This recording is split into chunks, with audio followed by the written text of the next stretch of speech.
মাকেও এখন আর নিজের ভাষায় ডাকে না সৌরা সম্প্রদায়ের সন্তানেরা। শ্রীমঙ্গলের চা বাগানে অস্ট্রো এশিয়াটিক ভাষাটি আজ অতি বিপন্ন। এই সম্প্রদায়ের অগ্রজ বিনোদ সৌরা আক্ষেপ করে বলছেন, আমরা মরে গেলে ভাষাটিও মরে যাবে।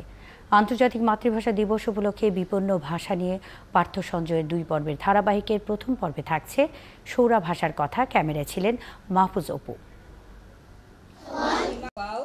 স্কুলটা চা বাগান শ্রমিকদের সন্তানদের জন্য। তাদের কেউ খাড়িয়া, কেউ ওড়িয়া, কেউ বা সৌরা। বর্মাছড়া শিশু শিক্ষা কেন্দ্রে তারা তাদের ভাষায় নয়, লেখাপড়া করছে বাংলায়।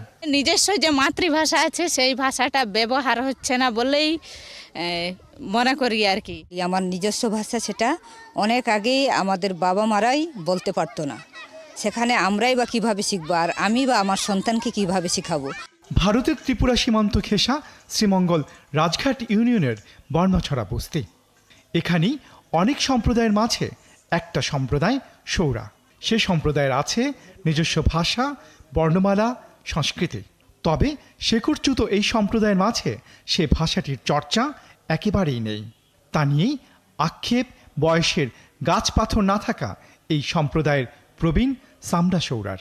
বাংলা ভাষা বেশি, ওড়িয়া কথা বেশি, জঙ্গলি কথা বেশি। নিজের ভাষা ছাড়ে দেশের নিজের ভাষা শিখালে মাই বাবা শিখালে শিখবে। আমরা কথা বলেছিলাম এই সম্প্রদায়ের প্রবীণ আর নবীনের মাঝে।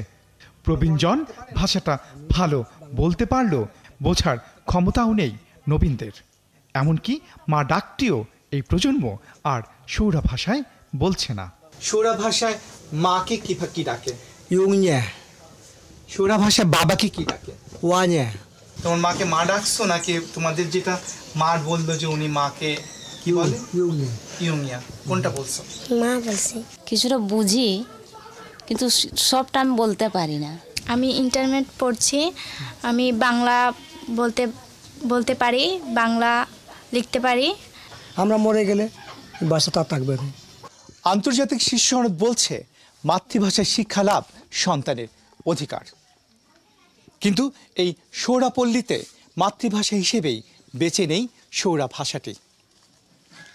আদিভাষার সঙ্গে মাতৃভাষার এই যে দূরত্ব, তাই বলে দিচ্ছে সৌরা ভাষার বিপন্নতার কথা।